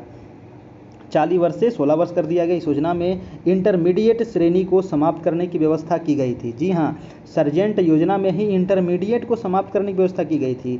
सर्जेंट योजना के बाद 15 अगस्त 1947 को भारत स्वतंत्र हो गया और इसी के साथ भारतीय शिक्षा में ब्रिटिश काल भी समाप्त हो गया। योजना अंतर्गत निम्नलिखित शिक्षा सुधार क्षेत्र में प्रस्तुत किए गए। बहुत सारे यहाँ पर शिक्षा सुधार से संबंधित यहाँ पर दिया गया है। प्राथमिक विद्यालय में उच्च माध्यमिक विद्यालय की स्थापित करना, बहुत सारा चीज़ आपको यहाँ पर दिया गया है। आप इसको यहाँ से पढ़ लीजिएगा, बहुत सारा चीज़ है।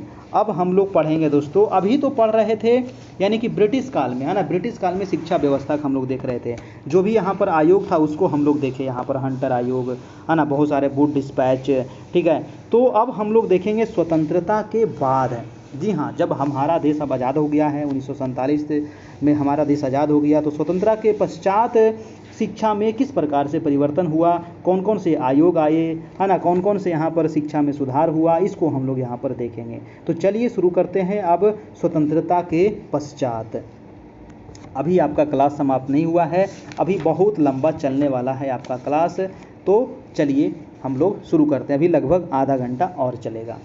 चलिए, कह रहा है कि सन 1947 में स्वतंत्रता प्राप्ति के उपरांत देश के विश्वविद्यालयों के आकार तथा क्षेत्र में आश्चर्यजनक वृद्धि होने लगी। राजनीतिक, सामाजिक, आर्थिक परिवर्तनों के कारण भारत के युवक युवतियों में जीवन पथ पर आगे बढ़कर उन्नति पाने की भावना से विश्वविद्यालयों में विद्यार्थियों की संख्या में अभूतपूर्व वृद्धि यहाँ पर होने लगा। चलिए, तो इसके लिए क्या किया गया, कुछ कार्य किया गया होगा। कह रहा है कि भारत में नवीन सामाजिक और राजनीतिक परिस्थितियों के अनुसार ये विश्वविद्यालय देश की आवश्यकताओं और आकांक्षाओं को पूर्ण करने में असमर्थ थे, है ना। लेकिन आज़ादी जैसे हुआ भारत का, धीरे धीरे करके विश्वविद्यालय, स्कूल, कॉलेजों में संख्या काफ़ी तेज़ी से बढ़ गई, लेकिन उस अनुसार से दोस्तों यहाँ पर उसको पूरा करने के लिए हमारा देश क्या था, असमर्थ था। अब यहाँ पर आया है कि भारत सरकार के प्रस्ताव संख्या आपको यहाँ पर दिया गया है। 23 सितंबर 1952 द्वारा मद्रास विश्वविद्यालय के तत्कालीन कुलपति डॉक्टर ए लक्ष्मण स्वामी मुदालियर की अध्यक्षता में एक आयोग की नियुक्ति माध्यमिक शिक्षा के सभी पक्षों की जांच कर प्रतिवेदन देने हेतु की गई। जी हाँ, यहाँ पर आया अब मुदालियर आयोग। भारत में सबसे पहले जो आयोग आया था वो था कृष्णन आयोग। इसके बारे में हम लोग आगे पढ़ेंगे। अभी 1948 ईस्वी में राधा कृष्णन आयोग आया था, उसके बारे में हम अभी आगे पढ़ने वाले हैं। उसके बाद आया था मुदालियर आयोग। कभी कभी सजाने के लिए भी दे दिया जाता है ना, सब आयोग को, है ना। तो सबसे पहले राधा कृष्णन आयोग, फिर आया मुदालियर आयोग, फिर आया आपको क्या नाम था उसका, कोठारी आयोग, है ना, फिर राष्ट्रीय शिक्षा नीति। तो ये सभी आपको क्रम ध्यान में रखिएगा, अभी क्रम भी हम आगे देखते हुए चलेंगे, ठीक है। सबसे पहले यहाँ पर मुदालियर के बारे में दे दिया है, तो इसको हम लोग पढ़ लेते हैं। उसके बाद हम पढ़ेंगे यहाँ पर राधा कृष्णन आयोग के बारे में। 1952 में दोस्तों, है ना, अब मतलब कि भारत में शिक्षा व्यवस्था को सुधार करने के लिए, ठीक है, 23 सितंबर 1952 के द्वारा मद्रास विश्वविद्यालय के उस समय कुलपति कौन थे, तो डॉक्टर ए लक्ष्मण स्वामी मुदालियर। जी हाँ, इनका नाम था मुदालियर और इन्हीं के नाम पर मुदालियर आयोग नाम पड़ गया आपका बाद में, है ना। इन्हीं की अध्यक्षता में एक आयोग की नियुक्ति माध्यमिक शिक्षा के सभी पक्षों की जांच कर प्रतिवेदन देने हेतु किया गया था। इस आयोग को अध्यक्ष के नाम पर मुदालियर आयोग भी इसको कहा जाता है, ठीक है। कह रहा है कि अतः भारत सरकार ने शिक्षा के पुनर्गठन पर समग्र रूप से सोचने समझने और देश भर के लिए समान शिक्षा नीति का निर्माण करने के उद्देश्य से 14 जुलाई 1964 को डॉक्टर DM कोठारी की अध्यक्षता में 17 सदस्यीय राष्ट्रीय शिक्षा आयोग का गठन किया गया। अब देखिए, कोठारी आयोग आपको कई बार एग्जाम में पूछा जाता है कि कोठारी आयोग के मतलब कि गठन कब किया गया था, तो याद रखिएगा 14 जुलाई 1964 को कोठारी आयोग की गठन की गई थी, है ना। DS कोठारी की अध्यक्षता में 17 सदस्य इसमें उस समय शामिल थे। अब देखिए, इसमें क्या कह रहा है कि आयोग ने शिक्षा के विभिन्न समस्याओं से संबंधित एक लंबी प्रश्नावली तैयार की और उसे शिक्षा से जुड़े विभिन्न वर्ग के लगभग 500 व्यक्तियों के पास भेजा गया। इसमें से 24 व्यक्तियों ने इसमें भर करके वापस फिर भेजा गया कि क्या क्या इसमें सुधार करना चाहिए। चलिए, अब हम लोग आगे कुछ मेन पॉइंट है उसको थोड़ा सा देख लेते हैं। हाँ, भारतीय शिक्षा यहाँ पर दे रहा है कि भारतीय शिक्षा का वही क्षण 1986 में आया। जी हाँ, 1986 में क्या कह रहा है कि इससे पूर्व भी यह पग राष्ट्रीय शिक्षा नीति 1986 के द्वारा उठाया गया था। उसका उद्देश्य राष्ट्र की प्रगति को सुदृढ़ करना था। उसमें शिक्षा प्रणाली के सर्वांगीण पुनर्निर्माण तथा हर स्तर पर शिक्षा की गुणवत्ता को ऊंचे बढ़ाने पर बल दिया गया था। चलिए यहाँ पर मुदालियर आयोग के बारे में स्वतंत्रता प्राप्त के बाद यहाँ पर कुछ कुछ दिया गया है ना। इसको आप थोड़ा सा और भी डिटेल से यहाँ पर पढ़ लीजिएगा ताकि अच्छे से आपको यहाँ पर और भी समझ में आ जाएगा। ठीक है, अब यहाँ पर चलते हैं हम दोस्तों दूसरे आयोग पर, जो विश्वविद्यालय आयोग है ना, जो भारत में स्वतंत्रता के बाद सबसे पहले लाया गया था, है ना, राधा कृष्णन आयोग। ये आपको क्वेश्चन एग्जाम में कई बार पूछा गया है कि स्वतंत्रता के बाद सबसे पहले कौन सा आयोग लाया गया था, तो वो था राधा कृष्णन आयोग। यानी कि भारत सरकार ने 4 नवंबर 1948 को डॉक्टर सर्वपल्ली राधाकृष्णन की अध्यक्षता में विश्वविद्यालय शिक्षा आयोग की नियुक्ति की। जी हाँ, तो याद रखिएगा कब किया गया था, तो 4 नवंबर 1948 को। किसके अध्यक्षता में, तो सर्वपल्ली राधाकृष्णन की अध्यक्षता में। 25 अगस्त 1949 को आयोग ने अपना प्रतिवेदन प्रस्तुत किया था दोस्तों। ठीक है, तो ये था आपको राधा कृष्णन आयोग भी इसको कहा जाता है, या फिर विश्वविद्यालय शिक्षा आयोग भी इसको कहा जाता है। अब है कि विश्वविद्यालय शिक्षा आयोग का प्रमुख उद्देश्य क्या था, तो यहाँ पर उद्देश्य आपको दे दिया गया है, इसको आप यहाँ पर पढ़िएगा, है ना। उद्देश्य आपको एग्जाम में ज़्यादा नहीं पूछा जाता है, आप देख लीजिएगा, है ना। शिक्षण स्तर के बारे में आपको यहाँ पर दिया है, शिक्षण वर्ग के बारे में दिया है, फिर व्यावसायिक शिक्षा के बारे में यहाँ पर दिया है। हम आगे चलते हैं, स्नातकोत्तर के बारे में यहाँ पर दिया है ना, कि किस प्रकार से व्यवस्था होनी चाहिए, है ना। शिक्षा का माध्यम क्या होना चाहिए, आपको यहाँ पर दिया है ना। शिक्षा का माध्यम क्या होना चाहिए, मातृभाषा, राष्ट्रभाषा और अंग्रेजी भाषा। ठीक है, अब है परीक्षा की प्रणाली कैसी होनी चाहिए, वो आपको यहाँ पर दे दिया गया है। ठीक है, अब चलते हैं विश्वविद्यालय अनुदान आयोग, इसके बारे में थोड़ा सा आपको दिया है, शिक्षण प्रशिक्षण से संबंधित दिया है। ठीक है, अब आगे दिया है स्त्री शिक्षा के बारे में भी व्यवस्था किया गया था, क्या क्या स्त्री शिक्षा से संबंधित व्यवस्था किया जाए। ठीक है, फिर है धार्मिक और नैतिक शिक्षा के बारे में, फिर है माध्यमिक शिक्षा आयोग। हाँ, चलिए माध्यमिक शिक्षा आयोग को थोड़ा सा, माध्यमिक शिक्षा आयोग जो अभी आपको बताया गया था राधा कृष्णन आयोग, वही है माध्यमिक शिक्षा आयोग, है ना। वही क्या है, माध्यमिक शिक्षा आयोग। और इसको सर्वप्रथम 1948 में विश्वविद्यालय शिक्षा आयोग के गठन किया गया था, जिसमें अपनी रिपोर्ट 1949 में प्रस्तुत किया था, वही वाला, है ना। चलिए, तो इसके बारे में अब तो बता दिया गया था, इसको थोड़ा सा पढ़ लीजिएगा। और शैक्षिक संरचना इसमें क्या किया गया था, वो आपको यहाँ पर दिया गया है। ठीक है, प्रौद्योगिकी शिक्षा के बारे में आपको दिया गया है। चलिए, और हम आगे चलते हैं, भारतीय नीति, है ना। जो जो इम्पोर्टेंट पॉइंट रहेगा वो आपको यहाँ पर बताया जाएगा।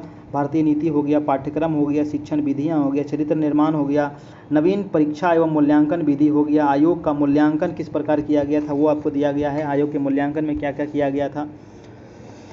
आयोग का मूल्यांकन थोड़ा सा हम यहाँ पर देख लेते हैं। कह रहा है कि आयोग ने माध्यमिक शिक्षा के पुनर्निर्माण हेतु ठोस सुझाव यहाँ पर दिए थे। कह रहा है कि स्वतंत्र भारत की आवश्यकताओं तथा आकांक्षाओं की पूर्ति के लिए माध्यमिक शिक्षा के उद्देश्यों को पहचानना, विद्यार्थियों की अभिरुचियों एवं अभिवृत्तियों के आधार पर पाठ्यक्रम का विविधीकरण तथा बहुउद्देशीय विद्यालयों की योजना, निर्देशन परामर्श की उपलब्धि, कृषि शिक्षा का समर्थन, प्राविधिक संस्थानों की व्यवस्था करना, परीक्षा पद्धति, शिक्षा की स्थिति में सुधार संबंधी सिफारिशें का उस समय की माध्यमिक शिक्षा व्यवस्था के लिए आवश्यक थी।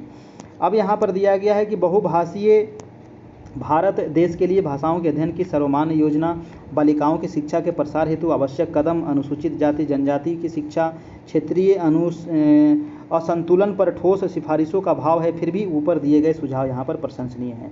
तो यहाँ पर आपको जितना दिया गया था उसका यहाँ पर निष्कर्ष आपको दे दिया है। अब जो आपका जो आयोग है दोस्तों, उसको हम पढ़ेंगे, जो आपका काफ़ी इम्पोर्टेंट आयोग है आपका भारतीय शिक्षा आयोग, राष्ट्र विकास रिपोर्ट 1964-66।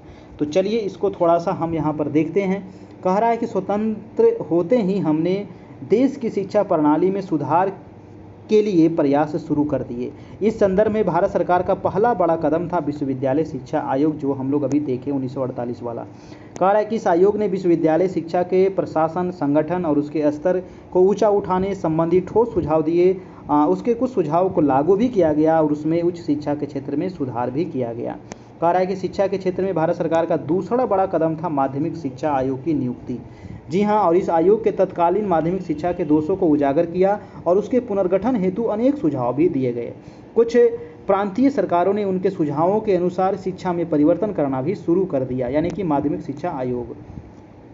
आगे है कि भारत सरकार ने शिक्षा के पुनर्गठन पर समग्र रूप से सोचने समझने और देश भर के लिए समान शिक्षा नीति का निर्माण करने के उद्देश्य से 14 जुलाई 1964 को डॉक्टर DS कोठारी की अध्यक्षता में 17 सदस्यीय राष्ट्रीय शिक्षा आयोग का गठन किया गया। तो यहाँ से दोस्तों क्वेश्चन ये पूछा जाएगा कि कोठारी आयोग का गठन कब किया गया था, किसकी अध्यक्षता में किया गया था। तो DS कोठारी की अध्यक्षता में किया गया था 14 जुलाई 1964 को। और इसमें कितने सदस्य थे, तो 17 सदस्य थे। आयोग ने शिक्षा की विभिन्न समस्याओं से संबंधी एक लंबी प्रश्नावली तैयार की और उसे शिक्षा से जुड़े विभिन्न वर्ग के लगभग 5000 व्यक्तियों के पास भेजा, जिसमें से 2400 व्यक्तियों ने इसे भर करके वापस भेजा था। और उसमें क्या क्या दिया गया था ये आपको यहाँ पर बताया गया होगा। कहा कि आयोग ने इस प्रश्नावली का सांख्यिकीय विवरण तैयार किया। इसके बाद आयोग ने इस दोनों विधियों से प्राप्त सुझावों पर विचार विमर्श किया और अंत में 29 जून 1966 को अपना प्रतिवेदन शिक्षा एवं राष्ट्रीय प्रगति शीर्षक से भारतीय सरकार को यहाँ पर प्रस्तुत किया।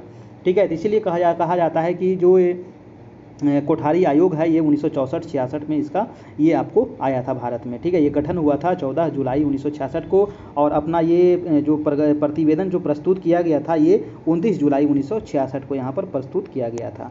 ठीक है, चलिए अब हम आगे चलते हैं। आयोग के यहाँ पर मुख्य उद्देश्य दिया गया था, है ना। राष्ट्रीय शिक्षा आयोग का मुख्य सुझाव क्या क्या है वो आपको यहाँ पर दिया गया है। ठीक है, चलिए यहाँ पर कुछ ज़्यादा नहीं पूछा जाएगा, जो आपको पूछा जाएगा वो आपको बता दिया गया है ना। कब गठन हुआ था, किसने किया था, ये आपको पूछा जाता है। उसके अलावा यहाँ पर कुछ ज़्यादा नहीं पूछा जाता है। चलिए हम आगे चलते हैं। शिक्षा के प्रशासन वित्त एवं नियोजन संबंधी सुझाव, शिक्षा के प्रशासन संबंधी सुझाव क्या क्या दिया गया था। शिक्षा के वित्त संबंधी सुझाव भी यहाँ पर दिया गया। शिक्षा के नियोजन संबंधी सुझाव, बहुत सारे सुझाव दिए गए। शिक्षा की संरचना संबंधी, किस प्रकार की संरचना होनी चाहिए। हाँ, संरचना थोड़ा सा आप देख लीजिए दोस्तों, है ना। संरचना से कहीं आपको एग्जाम में ना पूछ लिया जाए, है ना। संरचना से आपको एग्जाम में पूछ सकता है। तो शिक्षा की संरचना संबंधी यहाँ पर सुझाव दिया गया, इसको आप यहाँ पर देख लीजिएगा। माध्यमिक, उच्च माध्यमिक, ठीक है, इसमें किस प्रकार के यहाँ पर दिया गया था। शिक्षा के उद्देश्य, लक्ष्य अथवा कार्य संबंधी क्या क्या सुझाव है वो आपको यहाँ पर दिया गया। पंचमुखी कार्यक्रम यहाँ पर लाया गया था। शिक्षा तथा उत्पादित सामाजिक और राष्ट्रीय एकीकरण, भाषा नीति और आपको राष्ट्रीय चेतना को सुदृढ़ करना और शिक्षा का आधुनिकीकरण करना। चलिए हम आगे चलते हैं। राष्ट्रीय शिक्षा नीति, चलिए ये आपका काफ़ी इम्पोर्टेंट है। अब देखेंगे हम लोग राष्ट्रीय शिक्षा नीति 1968 को। देखिए राष्ट्रीय शिक्षा नीति 1968 क्या है। तो इसमें कह रहा है कि शिक्षा व्यवस्था को पुनर्निर्माण करने हेतु कई आयोग नियुक्त किए गए, जिसमें सबसे पहले आपको चलिए यहाँ से आप इसको देखिए तब आपको समझ में आएगा। कह रहा है कि शिक्षा व्यवस्था का पुनर्निर्माण करने हेतु कई आयोग नियुक्त किए गए, जिसमें से विश्वविद्यालय शिक्षा आयोग 1948-49 में आया, ये आपको बताया गया। मध्यकालीन शिक्षा आयोग 52-53 में, जिसको मोदालियर आयोग भी कहते हैं। कोठारी आयोग 64-66, ये आप याद रखिएगा, क्रम याद रखिएगा, ये क्रम आपको सजाने के लिए दे दिया जाएगा। फिर उसके बाद आया था दोस्तों ये राष्ट्रीय शिक्षा नीति 1968। ठीक है, और कह रहा है कि उल्लेखनीय है कोठारी आयोग के प्रतिवेदन पर विस्तार से चर्चा हुई। इन चर्चाओं के आधार पर एक राष्ट्रीय शिक्षा नीति का मतैक्य हो गया तथा भारत सरकार ने राष्ट्रीय शिक्षा नीति 1968 की घोषणा की। यानी कि ये 4 गो है, इसको आप क्रम याद रखिएगा। विश्वविद्यालय शिक्षा आयोग, है ना, इसी को कृष्णन आयोग भी कहते हैं। फिर मोदालियर आयोग, इसी को माध्यमिक शिक्षा आयोग कहते हैं। फिर कोठारी आयोग 1964-66 फिर उसके बाद आ गया राष्ट्रीय शिक्षा नीति 1968 आ गया। कह रहा है कि इस नीति में निम्नलिखित 17 कार्यक्रमों को शामिल किया गया। ये क्रम आप याद रखिएगा, बार बार मैं कहता हूँ, ये आपको पूछा जाता है। क्या क्या यहाँ पर उद्देश्य दिया गया था राष्ट्रीय शिक्षा नीति 1968 में दोस्तों, ये आपको यहाँ पर दिया गया है। निःशुल्क एवं अनिवार्य शिक्षा की भी व्यवस्था की गई थी, यानी कि अनुच्छेद जो हमारा 45 है ना, अनुच्छेद 45 में किसका वर्णन किया गया है। तो अनुच्छेद 45 में है कि सभी बच्चों को निःशुल्क एवं अनिवार्य शिक्षा दी जाए, ये व्यवस्था की गई है अनुच्छेद 45 में, यानी कि हमारा जो नीति निर्देशक तत्व है उसमें। ठीक है, अब यहाँ पर शिक्षकों के स्तर, वेतन और शिक्षण प्रशिक्षण में भी यहाँ पर सुधार किया गया राष्ट्रीय शिक्षा आयोग में। भाषाओं का यहाँ पर विकास किया गया, शैक्षिक अवसरों की समानता यहाँ पर की गई। चलिए अब है प्रतिभाशाली बच्चों की यहाँ पर पहचान किया जाने लगा। कार्यानुभव और राष्ट्रीय सेवा, विज्ञान शिक्षा एवं अनुसंधान, कृषि उद्योग एवं शिक्षा, और है यहाँ पर पारिश्रमिक योगदान, परीक्षाएं, माध्यमिक शिक्षा, विश्वविद्यालय शिक्षा, अंशकालीन शिक्षा एवं प्रचार कार्यक्रम, साक्षरता एवं प्रौढ़ शिक्षा विस्तार, खेल कूद पर जोर दिया गया, अल्पसंख्यकों की शिक्षा पर जोर दिया गया, शिक्षा संरचना।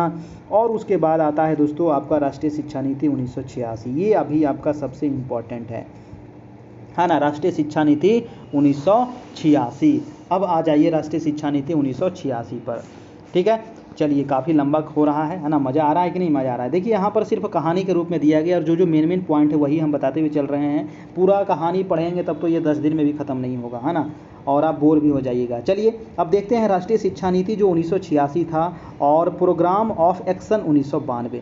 देखिए राष्ट्रीय शिक्षा नीति जो आया था 1986 में, इसी को इसमें कुछ संशोधन किया गया था और इसको 92 में फिर से इसको लाया गया था। कह रहा है यहाँ पर भारतीय शिक्षा का वही सन 1986 में आया। कह रहा है कि इससे पूर्व भी यह पग राष्ट्रीय शिक्षा नीति 1968 के द्वारा उठाया गया था। क्या उठाया गया था? कह रहा था उसका उद्देश्य राष्ट्र की प्रगति को सुदृढ़ करना था। उसमें शिक्षा प्रणाली के सर्वांगीण पुनर्निर्माण तथा हर स्तर पर शिक्षा की गुणवत्ता को ऊंचा उठाने पर बल दिया गया था। साथ ही उस शिक्षा नीति में शिक्षा को जनजीवन के साथ जोड़ने पर भी ध्यान दिया गया था। नई चुनौतियों से निपटने और सामाजिक आवश्यकताओं की पूर्ति हेतु नई शिक्षा नीति 8 मई को लोकसभा तथा 13 मई को 1986 को राज्यसभा द्वारा पारित किया गया। यानी कि ये जो नई शिक्षा नीति जो था आपका दोस्तों, है ना, राष्ट्रीय शिक्षा नीति जो आपका 1968 था, फिर आया नई शिक्षा नीति, राष्ट्रीय शिक्षा नीति आया 1986 में। इसको लोकसभा से पास किया गया 8 मई को और 13 मई को राज्यसभा से इसको पारित किया गया। कह रहा है कि जिसको राष्ट्रीय शिक्षा नीति 1986 कहा जाता है। जी हाँ, तो ये अभी तक यही चल रहा था, लेकिन उसके बाद नई शिक्षा नीति आ गया आपका 2020 वाला, है ना, 1900 नहीं 2020 में आया नई शिक्षा नीति। उसके बारे में यहाँ पर नहीं दिया गया है, उसका मैं PDF आप लोग को दे दिया हूँ, वहाँ से आप उसको पढ़ लीजिएगा। कह रहा है कि सन 1992 में इसको संशोधन किया गया था। ये जो राष्ट्रीय शिक्षा नीति 1986 है, इसी को 1992 में इसको संशोधन करके फिर से इसको प्रस्तुत किया गया था। ठीक है, चलिए यहाँ पर क्या दिया गया है। कह रहा है कि राष्ट्रीय शिक्षा नीति 1986 के मूल तत्व क्या थे। कह रहा है कि राष्ट्रीय शिक्षा नीति 1986 और उसकी कार्य योजना 1986 से राष्ट्रीय शिक्षा नीति एवं रीति संबंधी जो तथ्य उजागर होते हैं उन्हें निम्नलिखित रूप से उजागर किया जा सकता है। क्या क्या यहाँ पर किया गया था वो आपको यहाँ पर दिया गया है। कह रहा है कि शिक्षा प्रशासन का विकेंद्रीकरण किया जाएगा, शिक्षा की व्यवस्था हेतु पर्याप्त धनराशि की व्यवस्था की जाएगी, और यहाँ है कि संपूर्ण देश में 10+2+3 शिक्षा व्यवस्था की जाएगी। जी हाँ, संपूर्ण देश में, ये आपको क्वेश्चन कई बार पूछा गया है 10+2+3, है ना, लेकिन अब ये समाप्त हो गया है। अब 2020 में नई शिक्षा योजना लागू हो गई है ना, उस पर आपको अभी वो पूर्ण रूप से लागू नहीं हुआ है ना, उस पर भी हम एक चाहेंगे कि वीडियो बनाने के लिए शिक्षा नई राष्ट्रीय शिक्षा नीति 2020 वाला पर, ठीक है, तो उस पर भी कभी हम बाद में एक वीडियो बना देंगे। कह रहा है कि राष्ट्रीय शिक्षा नीति 1986 के तृतीय भाग में संपूर्ण देश में 10+2+3 यानी कि 10वां के बाद 12वां, है ना, +2 और उसके बाद +3 यानी कि ग्रेजुएशन शिक्षा संरचना स्वीकार किया गया, और प्रथम 10 वर्षीय शिक्षा पूरे देश के लिए समान होगी। उसके लिए एक आधारभूत पाठ्यक्रम होगा। जो अभी वर्तमान में चल रहा है ये 1986 वाला ही अभी चल रहा है ना, लेकिन इसको 2020 में इसको चेंज किया गया है। आगे है कि विभिन्न स्तरों पर शिक्षा का पुनर्गठन, पूर्व प्राथमिक शिक्षा की व्यवस्था, ये सभी चीज़ आपको यहाँ पर किया गया। आप इसको यहाँ पर पढ़ सकते हैं और यहाँ से देख सकते हैं। हम चलते हैं आगे दोस्तों, है ना। चलिए अब हम आगे चलते हैं। अब कुछ ज़्यादा यहाँ पर नहीं बचा है, थोड़ा बहुत और है जो हम यहाँ पर देखने वाले हैं। हाँ, यहाँ पर देखिए थोड़ा सा इसको देख लेते हैं। आपका संशोधित राष्ट्रीय शिक्षा नीति, अभी आपको बताया गया था जो राष्ट्रीय शिक्षा नीति जो 1986 था, इसी को संशोधित किया गया और 1992 में इसको फिर से प्रस्तुत किया गया। कह रहा है कि राष्ट्रीय शिक्षा नीति 1986 में यह घोषणा की गई थी कि प्रत्येक 5 साल बाद इस नीति के क्रियान्वयन और उसके परिणामों की समीक्षा की जाएगी। यानी कि इसमें ये घोषणा किया गया था कि प्रत्येक 5 साल पर क्या किया जाएगा कि समीक्षा किया जाएगा कि ये जो हमारा योजना है ये सफल हो रहा है कि नहीं, इसमें क्या सुधार किया जाए और क्या इसमें बदलाव किया जाए। लेकिन ये जो 5 साल पर ये करना था, लेकिन इसको पहले ही कर दिया गया। क्या किया गया, कह रहा है कि परंतु केंद्र सरकार ने 3 वर्ष बाद यानी कि 1990 में ही इसका समीक्षा कर दिया, और समीक्षा हेतु राममूर्ति समीक्षा समिति 1990 का गठन किया गया। तो ये क्वेश्चन आप भी याद रखिएगा, राममूर्ति समिति का गठन कब किया गया, 1990 में, और ये जो था दोस्तों राष्ट्रीय शिक्षा नीति 1986 में ही समीक्षा के लिए इसको गठन किया गया था। कह रहा है कि इस समिति के प्रतिवेदन पर विचार भी शुरू नहीं हुआ था कि सरकार ने 1992 में इस नीति के कार्यान्वयन एवं परिणामों की समीक्षा हेतु जनार्दन रेड्डी समिति का गठन किया गया। और इन दोनों, जी हाँ, यहाँ पर देखिए 2 समिति का गठन हो गया है ना, राममूर्ति समीक्षा समिति 1990 और उसके बाद है दोस्तों 1992 में इस समिति के कार्यान्वयन एवं परिणामों की समीक्षा हेतु जनार्दन रेड्डी समिति का गठन किया गया 1992 में। और आगे कह रहा है कि इन दोनों समितियों की रिपोर्ट के आधार पर 1992 में ही राष्ट्रीय शिक्षा नीति 1986 में कुछ संशोधन कर दिया गया और इसे संशोधित राष्ट्रीय शिक्षा नीति 1986 के नाम से प्रस्तावित किया गया। यानी कि राष्ट्रीय शिक्षा नीति जो आपका 1986 था, इसको संशोधन कर दिया गया और इसको संशोधित राष्ट्रीय शिक्षा नीति 1986 के नाम से प्रस्तुत किया गया फिर बाद में इसको। ठीक है, कह रहा है कि सरकार ने उसी वर्ष इसकी कार्य योजना में भी कुछ परिवर्तन कर दिए और इस परिवर्तन कार्य योजना को कार्य योजना 1992 कहा जाता है ना। तो 1992 वाला जो शिक्षा नीति था ये कुछ नहीं है, 1986 को ही संशोधित करके इसको लाया गया था, है ना। 1990 में किसका गठन किया गया था ये आप याद रखिएगा, है ना, राममूर्ति समिति, और 1992 में आपको जनार्दन रेड्डी समिति। फिर ये दोनों को मिला करके आपको 1992 संशोधन आपको राष्ट्रीय शिक्षा समिति इसको बोला गया। चलिए इसमें और क्या क्या हुआ था आपको यहाँ पर दिया गया है। कह रहा है कि राष्ट्रीय शिक्षा नीति 1986 में किए गए संशोधन और उनकी कार्य योजना 1992 को समग्र रूप से देखा जाए तो स्पष्ट होगा कि उसके मूल तत्वों में कोई परिवर्तन नहीं हुआ है। जी हाँ, 1986 का जो मूल तत्व है उसमें परिवर्तन नहीं हुआ है, केवल उसका विस्तार हुआ है और वह भी कुछ मूल तत्वों का ही यहाँ पर विस्तार हुआ है ना, उसमें लेकिन परिवर्तन नहीं किया गया, उसको थोड़ा सा विस्तार किया गया। फिर यहाँ पर कह रहा है कि राष्ट्रीय शिक्षा नीति 1986 और उसके संशोधित रूप 1992 में जो कुछ प्रस्तावित है वह सब कुछ बहुत अच्छा है और नीति को शैक्षिक विकास के रूप में निहितार्थ किया गया है ना। और यहाँ पर नीचे दिया गया है दोस्तों कि राष्ट्रीय शिक्षा राष्ट्रीय महत्व की वस्तु, इसके बारे में बताया गया है और कार्य योजना एवं वित्त व्यवस्था के बारे में, और है शिक्षा निश्चित शिक्षा संरचना के बारे में क्या दिया गया, थोड़ा सा इसको देख लीजिए। कह रहा है कि इस राष्ट्रीय शिक्षा नीति में राष्ट्रीय शिक्षा नीति 1986 द्वारा घोषित 10+2+3 शिक्षा संरचना को पूरे देश में अनिवार्य रूप से लागू करने पर बल दिया गया है। सर्वप्रथम 10 वर्षीय शिक्षा के लिए, है ना, 10 वर्षीय शिक्षा यानी कि पहला से लेकर के 10वां तक, है ना, सर्वप्रथम 10 वर्षीय शिक्षा के लिए आधारभूत पाठ्यचर्या और +2 पर स्थान विशेष की आवश्यकता अनुसार पाठ्यचर्या के निर्माण पर बल दिया गया था यहाँ पर। और उच्च स्तर के शिक्षा के पाठ्यक्रम के निर्माण का अधिकार विश्वविद्यालयों को दिया गया, परंतु इस निर्देश के साथ ही ये पाठ्यक्रम अद्यतन और अंतर्राष्ट्रीय स्तर के होने चाहिए। इस प्रकार इस नीति में राष्ट्रीय और क्षेत्रीय हितों को बराबर का महत्व दिया गया। यह भारतीय गणराज्य के अनुकूल है।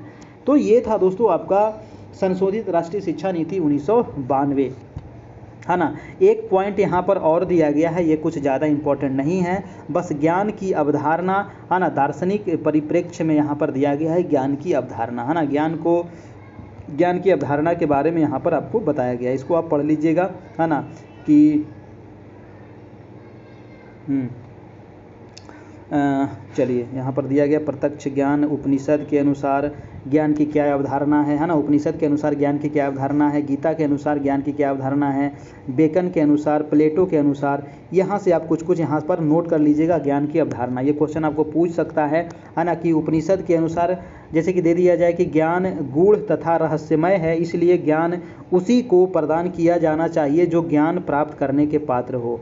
यह किसकी अवधारणा है, तो उपनिषद के अनुसार ज्ञान की अवधारणा है ना। गीता के अनुसार आपको दिया गया है, फिर बेकन के अनुसार, प्लेटो के अनुसार, ठीक है, और एक लास्ट में आपको दिया गया है अरस्तु के अनुसार। ठीक है, तो यहाँ से आप इसको ये ध्यान में रखिएगा, इसको लिख लीजिएगा। ठीक है, तो यहाँ पर दोस्तों आपका यूनिट फर्स्ट कंप्लीट हो जाता है। उसके बाद यहाँ पर हम लोग क्वेश्चन आंसर भी हम लोग नीचे देखेंगे, है ना, क्वेश्चन आंसर भी यहाँ पर बना दिया गया है। ठीक है, तो आप इसको देखेंगे हम लोग अगले क्लास में, यानी कि कल यहाँ पर हम लोग इसका क्वेश्चन आंसर भी देखेंगे। ठीक है, लगभग यहाँ पर 50 से 60 क्वेश्चन आंसर होगा। ठीक है, तो कल यहाँ पर यूनिट फर्स्ट आपका पूरा कंप्लीट हो जाएगा। ये वीडियो कैसा लगा आप लोग ज़रूर बताइएगा, है ना, बहुत मेहनत लगा था इसको करवाने में, और यहाँ पर पूरे 50 क्वेश्चन आपको कल करवाया जाएगा। ठीक है, तो कल करवा करके आपको इसका PDF मिल जाएगा आपके ग्रुप में यूनिट फर्स्ट का। उसके बाद यूनिट सेकेंड होगा। यूनिट सेकेंड ज़्यादा बड़ा नहीं है, यूनिट सेकेंड हम एक दिन में आपको पूरा करने का प्रयास करेंगे यूनिट सेकेंड को। ठीक है, यूनिट सेकेंड एक दिन में आपको कंप्लीट करने का हम प्रयास करेंगे। यूनिट सेकेंड में जितने भी हैं फैक्ट उसको हम लोग देखेंगे, उसके बाद उसका हम लोग क्वेश्चन आंसर भी करेंगे। तो आप हमारे ग्रुप में जुड़ जाइए, वहाँ पर आपको सभी PDF और नोट्स मिल जाएगा। आप नोट्स नोट्स के माध्यम से तैयारी कर सकते हैं, अच्छे से तैयारी हो जाएगा। अब ज़्यादा टाइम तो अभी आपके पास, टाइम तो ऐसे है ही, लगभग 2 महीना आपके पास समय है, आराम से आप तैयारी कर सकते हैं जितना पीछे टेस्ट हुआ था। और बहुत सारे लोग अभी कह रहे हैं कि सर टेस्ट ही अच्छा लगता था देने में, है ना। तो देखिए आप ही लोग के सुझाव पर ये नया शुरू किया गया डीएलएड का क्लास और सब्जेक्टिव शुरू किया गया। अब जब शुरू कर लिए हैं तो इसको ख़त्म करके ही दम लेंगे, है ना। तो अभी एक यूनिट समाप्त हो गया है, दूसरा यूनिट भी एक क्लास में समाप्त हो जाएगा।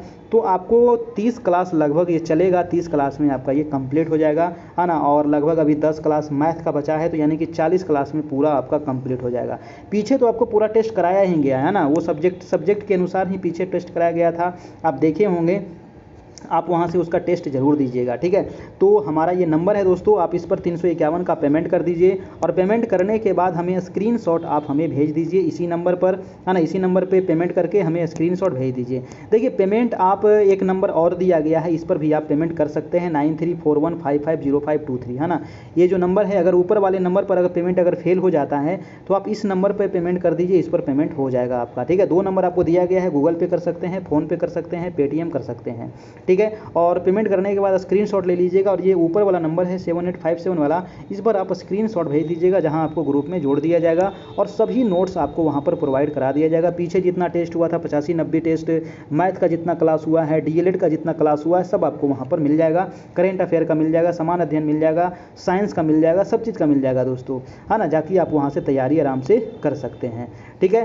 तो आज हम इतना ही रहने देते हैं। यूनिट फर्स्ट यहाँ पर आज कंप्लीट हो गया, इसका हम लोग कल क्वेश्चन आंसर देखेंगे। कल का क्लास बहुत ही इंपॉर्टेंट होने वाला है, क्योंकि जितना आप पढ़े हैं कल ही पता चलेगा कि कितना आप पढ़े हैं, है ना। 28 जुलाई से हमारा नया बैच शुरू हुआ था, तो इसमें आप जुड़ जाइए, सभी नोट्स आपको मिल जाएगा, ठीक है। चलिए तो हम लोग क्लास यहाँ पर समाप्त करते हैं और कल इसी समय 9 बजे इसी चैनल पर फिर से हम मिलेंगे, है ना। तब तक के लिए good night, goodbye and take care, धन्यवाद।